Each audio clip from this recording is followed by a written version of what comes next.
ನಮಸ್ಕಾರ ಸ್ನೇಹಿತರೆ. ಜಾಗತಿಕ ರಾಜಕಾರಣದ ಇತಿಹಾಸದಲ್ಲಿ ಇದೊಂದು ಅಪರೂಪದ ಕ್ಷಣ. ಸಾಮಾನ್ಯವಾಗಿ ಒಂದು ದೇಶದ ಪ್ರಧಾನಿ ವಿದೇಶ ಪ್ರವಾಸಕ್ಕೆ ಹೋದರೆ ಅದೊಂದು ಕೇವಲ ಸುದ್ದಿಯಾಗಿ ಉಳಿಯುತ್ತದೆ.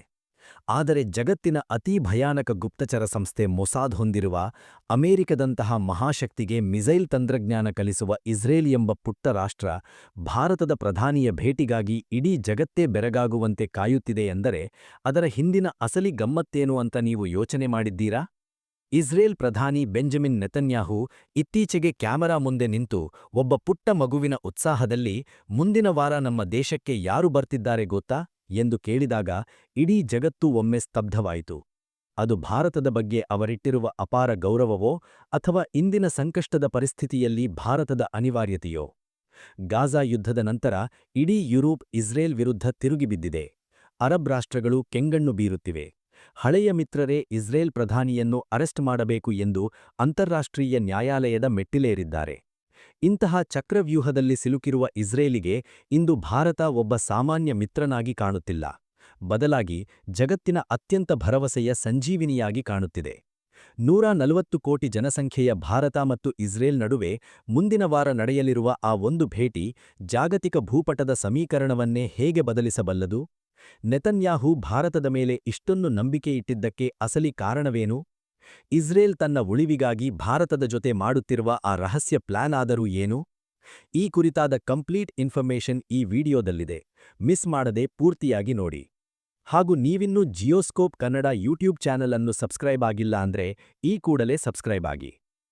ಇಸ್ರೇಲ್ ಅಂದರೆ ಕೇವಲ ಒಂದು ಪುಟ್ಟ ದೇಶವಲ್ಲ. ಅದು ಸಾವಿರಾರು ವರ್ಷಗಳ ನೋವು, ಅವಮಾನ ಮತ್ತು ಅನ್ಯಾಯದ ವಿರುದ್ಧ ಸಿಡಿದೆದ್ದ ಒಂದು ಜನಾಂಗದ ಸ್ವಾಭಿಮಾನದ ಸಂಕೇತ. ಯಹೂದಿಗಳು ಜಗತ್ತಿನಾದ್ಯಂತ ತುಳಿತಕ್ಕೆ ಒಳಗಾದಾಗ, ಹಿಟ್ಲರ್ನ ಅತಿಮಾನುಷ ದೌರ್ಜನ್ಯಕ್ಕೆ ಬಲಿಯಾದಾಗ ಅವರೆಲ್ಲರೂ ಸೇರಿ ಹಠಕ್ಕೆ ಬಿದ್ದು ಕಲ್ಲುಬೆಟ್ಟಗಳ ನಡುವೆ ಕಟ್ಟಿಕೊಂಡ ಈ ದೇಶ ಇವತ್ತು ಜಗತ್ತಿಗೆ ತಂತ್ರಜ್ಞಾನದ ಪಾಠ ಮಾಡುತ್ತಿದೆ. ಆದರೆ ಇಷ್ಟೆಲ್ಲ ಸಾಧನೆಯ ನಂತರವೂ ಇವತ್ತು ಇಸ್ರೇಲ್ಗೆ ಒಂದು ರೀತಿಯ ಅಸ್ತಿತ್ವದ ಭೀತಿ ಎದುರಾಗಿದೆ. ಇದಕ್ಕೆ ಮುಖ್ಯ ಕಾರಣ ಗಾಜಾ ಪಟ್ಟಿಯಲ್ಲಿ ನಡೆಯುತ್ತಿರುವ ನಿರಂತರ ಸಂಘರ್ಷ. ಈ ಯುದ್ಧ ಶುರುವಾದ ಮೇಲೆ ಜಗತ್ತು ಎರಡಾಗಿ ಸೀಳಿ ಹೋಗಿದೆ. ಒಂದು ಕಾಲಕ್ಕೆ ಇಸ್ರೇಲ್ನ ಬೆನ್ನೆಲುಬಾಗಿದ್ದ ಯುರೋಪಿಯನ್ ರಾಷ್ಟ್ರಗಳು ಇಂದು ಪ್ಯಾಲೆಸ್ತೀನ್ ಪರವಾಗಿ ವಕಾಲತ್ತು ವಹಿಸುತ್ತಿವೆ. ಫ್ರಾನ್ಸ್, ಯುಕೆ, ಆಸ್ಟ್ರೇಲಿಯಾದಂತಹ ದೇಶಗಳು ಇಸ್ರೇಲ್ನ ಆಂತರಿಕ ವಿಷಯಗಳಲ್ಲಿ ಮೂಗು ತೂರಿಸುತ್ತಿವೆ. ಸ್ಪೇನ್ ದೇಶವು ಇಸ್ರೇಲ್ನ ಹಡಗುಗಳಿಗೆ ತನ್ನ ಬಂದರುಗಳಲ್ಲಿ ಪ್ರವೇಶವನ್ನೇ ನಿರ್ಬಂಧಿಸಿದೆ ಎಂದರೆ ಪರಿಸ್ಥಿತಿ ಎಷ್ಟು ಗಂಭೀರವಾಗಿದೆ ಎಂದು ನೀವೇ ಯೋಚಿಸಿ. ಅಷ್ಟೇ ಅಲ್ಲ, ಅಂತಾರಾಷ್ಟ್ರೀಯ ಕ್ರಿಮಿನಲ್ ಕೋರ್ಟ್ ಐಸಿಸಿ ಇಸ್ರೇಲ್ ಪ್ರಧಾನಿಯ ವಿರುದ್ಧ ವಾರೆಂಟ್ ಹೊರಡಿಸುವಂತಹ ಮಾತುಗಳನ್ನಾಡುತ್ತಿದೆ. ದಕ್ಷಿಣ ಆಫ್ರಿಕಾ ಅಂತಾರಾಷ್ಟ್ರೀಯ ನ್ಯಾಯಾಲಯದಲ್ಲಿ ದೂರು ದಾಖಲಿಸಿದೆ. ಜಗತ್ತಿನಾದ್ಯಂತ ಇಸ್ರೇಲ್ ವಿರುದ್ಧ ದೊಡ್ಡ ಮಟ್ಟದ ಪ್ರಚಾರ ನಡೆಯುತ್ತಿದೆ. ಇಂತಹ ಇಕ್ಕಟ್ಟಿನ ಪರಿಸ್ಥಿತಿಯಲ್ಲಿ ಇಸ್ರೇಲ್ಗೆ ತನ್ನ ಜನರಿಗೆ ಮತ್ತು ಜಗತ್ತಿಗೆ ಒಂದು ಸಂದೇಶ ನೀಡಬೇಕಿದೆ. ಅದೇನೆಂದರೆ ನಾವು ಏಕಾಂಗಿಯಲ್ಲ ಎಂದು. ಈ ಸಂದೇಶ ನೀಡಲು ಅವರಿಗೆ ಭಾರತದ ಬೆಂಬಲ ಅನಿವಾರ್ಯವಾಗಿದೆ. ಯಾಕೆ ನೆತನ್ಯಾಹು ಭಾರತದ ಭೇಟಿಯನ್ನು ಇಷ್ಟು ಸಂಭ್ರಮಿಸುತ್ತಿದ್ದಾರೆ ಎಂದರೆ ಭಾರತವು ಜಗತ್ತಿನ ಅತಿದೊಡ್ಡ ಮಾರುಕಟ್ಟೆ ಮಾತ್ರವಲ್ಲ, ಅದು ತತ್ವಬದ್ಧವಾಗಿ ನಡೆಯುವ ರಾಷ್ಟ್ರ. ಭಾರತ ಎಂದಿಗೂ ಯಾವುದೇ ದೇಶದ ಆಂತರಿಕ ವಿಷಯಗಳಲ್ಲಿ ಅನವಶ್ಯಕವಾಗಿ ಹಸ್ತಕ್ಷೇಪ ಮಾಡಿಲ್ಲ. ಭಾರತದಲ್ಲಿರುವ 150 ಕೋಟಿ ಜನರಲ್ಲಿ ಇಸ್ರೇಲ್ ಬಗ್ಗೆ ಒಂದು ರೀತಿಯ ಸಾಫ್ಟ್ ಕಾರ್ನರ್ ಇದೆ, ಒಂದು ಗೌರವವಿದೆ. ಇಸ್ರೇಲ್ ಎದುರಿಸುತ್ತಿರುವ ಭಯೋತ್ಪಾದನೆಯ ಸಮಸ್ಯೆಯನ್ನು ಭಾರತವೂ ಕೂಡ ದಶಕಗಳಿಂದ ಅನುಭವಿಸುತ್ತಾ ಬಂದಿದೆ. ಹಾಗಾಗಿಯೇ ಇಸ್ರೇಲ್ ಇವತ್ತು ಭಾರತವನ್ನು ತನ್ನ ಅತಿದೊಡ್ಡ ವ್ಯೂಹಾತ್ಮಕ ಪಾಲುದಾರನಾಗಿ ನೋಡುತ್ತಿದೆ. ಅಮೆರಿಕದ ಮೇಲೆ ಅತಿಯಾಗಿ ಅವಲಂಬಿತವಾಗಿರುವುದು ಅಪಾಯಕಾರಿ ಎಂದು ಇಸ್ರೇಲ್ಗೆ ಈಗ ಅರಿವಾಗಿದೆ. ಯುರೋಪ್ ದೇಶಗಳ ಒಳಗೆ ನಡೆಯುತ್ತಿರುವ ಜನಸಂಖ್ಯಾ ಬದಲಾವಣೆ ಮತ್ತು ಅಲ್ಲಿನ ವೋಟ್ ಬ್ಯಾಂಕ್ ರಾಜಕಾರಣದಿಂದ ಭವಿಷ್ಯದಲ್ಲಿ ಆ ದೇಶಗಳು ಇಸ್ರೇಲ್ ಕೈಬಿಡಬಹುದು ಎಂಬ ಆತಂಕವಿದೆ. ಅದಕ್ಕಾಗಿಯೇ ನೆತನ್ಯಾಹು ಆತ್ಮನಿರ್ಭರ್ ಇಸ್ರೇಲ್ ನಿರ್ಮಾಣಕ್ಕೆ ಮುಂದಾಗಿದ್ದಾರೆ. ಈ ಯೋಜನೆ ಯಶಸ್ವಿಯಾಗಬೇಕೆಂದರೆ ಅವರಿಗೆ ಭಾರತದಂತಹ ಬೃಹತ್ ಉತ್ಪಾದನಾ ಕೇಂದ್ರದ ಅಗತ್ಯವಿದೆ. ಭಾರತದಲ್ಲಿರುವ ಅಗಾಧವಾದ ಮನುಷ್ಯಶಕ್ತಿ, ಬಲಿಷ್ಠವಾಗಿರುವ ಎಂಎಸ್ಎಂಇ ವಲಯ ಮತ್ತು ಬೆಳೆಯುತ್ತಿರುವ ಸಪ್ಲೈ ಚೈನ್ ವ್ಯವಸ್ಥೆಯನ್ನು ಬಳಸಿಕೊಂಡು ತನ್ನ ತಂತ್ರಜ್ಞಾನವನ್ನು ಜಗತ್ತಿಗೆ ಮಾರುವುದು ಇಸ್ರೇಲ್ನ ಮಾಸ್ಟರ್ ಪ್ಲಾನ್ ಆಗಿದೆ.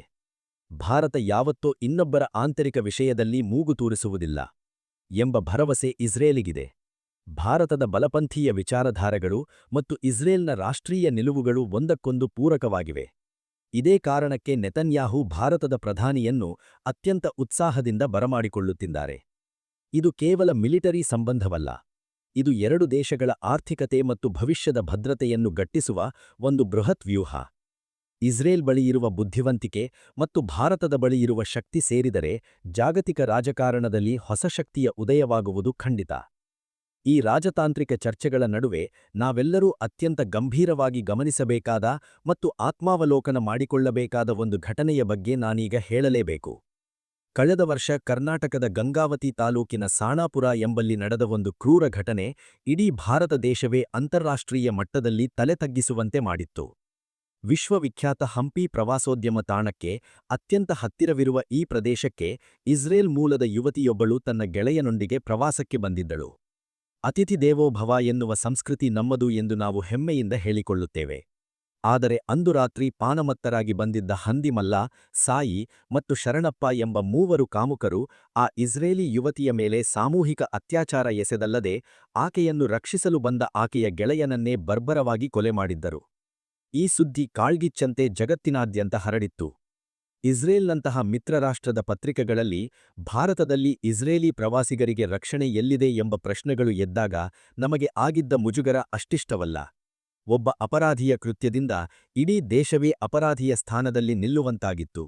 ವಿದೇಶಿ ಪ್ರವಾಸಿಗರು ಭಾರತಕ್ಕೆ ಬರಲು ಹೆದರುವಂತಹ ವಾತಾವರಣ ನಿರ್ಮಾಣವಾಗಿತ್ತು. ಆದರೆ ಈ ಕರಾಳ ಘಟನೆಯ ನಂತರ ನಮ್ಮ ನ್ಯಾಯಾಂಗ ವ್ಯವಸ್ಥೆ ಮತ್ತು ಪೊಲೀಸ್ ಇಲಾಖೆ ತೋರಿದ ಬದ್ಧತೆಯಿದೆಯಲ್ಲ, ಅದು ಇಡೀ ಜಗತ್ತೇ ಭಾರತದ ಕಡೆಗೆ ಮತ್ತೆ ಗೌರವದಿಂದ ನೋಡುವಂತೆ ಮಾಡಿದೆ. ಗಂಗಾವತಿಯ 1ನೇ ಜಿಲ್ಲಾ ಸತ್ರ ನ್ಯಾಯಾಲಯದಲ್ಲಿ ಈ ಪ್ರಕರಣದ ವಿಚಾರಣೆ ಅತ್ಯಂತ ವೇಗವಾಗಿ ನಡೆಯಿತು. ನ್ಯಾಯಾಧೀಶರು ನೀಡಿದ ಆ ಐತಿಹಾಸಿಕ ತೀರ್ಪು ಇಂದು ಅಧರ್ಮದ ಹಾದಿ ಹಿಡಿಯುವವರಿಗೆ ಒಂದು ಎಚ್ಚರಿಕೆಯ ಗಂಟೆಯಾಗಿದೆ.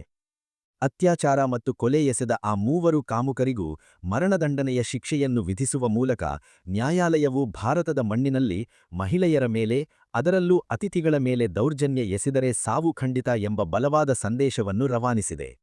ಈ ತೀರ್ಪು ಕೇವಲ ಆ ಇಸ್ರೇಲಿ ಯುವತಿಗೆ ಸಿಕ್ಕ ನ್ಯಾಯವಲ್ಲ, ಬದಲಾಗಿ ಜಾಗತಿಕ ಮಟ್ಟದಲ್ಲಿ ಭಾರತದ ಮೇಲಿದ್ದ ಕಳಂಕವನ್ನು ತೊಳೆದ ಒಂದು ಮಹತ್ವದ ಹೆಜ್ಜೆ. ಇಸ್ರೇಲ್ ಮತ್ತು ಭಾರತದ ನಡುವಿನ ಸ್ನೇಹ ಕೇವಲ ಆಯುಧ ಅಥವಾ ರಾಜತಾಂತ್ರಿಕತೆಯ ಮೇಲೆ ನಿಂತಿಲ್ಲ, ಬದಲಾಗಿ ಇಂತಹ ಕಠಿಣ ಸಮಯದಲ್ಲಿ ಪರಸ್ಪರ ಗೌರವ ಮತ್ತು ನ್ಯಾಯವನ್ನು ಎತ್ತಿಹಿಡಿಯುವ ನಂಬಿಕೆಯ ಮೇಲೆ ನಿಂತಿದೆ. ಇಂತಹ ಕಠಿಣ ತೀರ್ಪುಗಳು ಬಂದಾಗ ಮಾತ್ರ ವಿದೇಶಿಗರಿಗೆ ಭಾರತದ ಮೇಲೆ ವಿಶ್ವಾಸ ಮೂಡಲು ಸಾಧ್ಯ. ಈ ಘಟನೆ ನಮಗೆ ಕಲಿಸಿದ ಪಾಠವೇನೆಂದರೆ, ರಾಷ್ಟ್ರಗಳ ನಡುವಿನ ಸ್ನೇಹ ಗಟ್ಟಿಯಾಗಬೇಕೆಂದರೆ ಅಲ್ಲಿನ ಜನರ ಸುರಕ್ಷತೆ ಮತ್ತು ನ್ಯಾಯದಾನ ಪ್ರಕ್ರಿಯೆಯೂ ಕೂಡ ಅಷ್ಟೇ ಬಲಿಷ್ಠವಾಗಿರಬೇಕು. ಇದಾಗಿತ್ತು ಸ್ನೇಹಿತರೆ, ಇಸ್ರೇಲ್ ಹಾಗೂ ಭಾರತದ ಐತಿಹಾಸಿಕ ಸಂಬಂಧದ ಕುರಿತ ವಿಚಾರ. ಮುಂದಿನ ವಿಡಿಯೋದಲ್ಲಿ ಮತ್ತೊಂದು ವಿಷಯದಲ್ಲಿ ಭೇಟಿಯಾಗೋಣ. ಜೈ ಹಿಂದ್, ಜೈ ಕರ್ನಾಟಕ.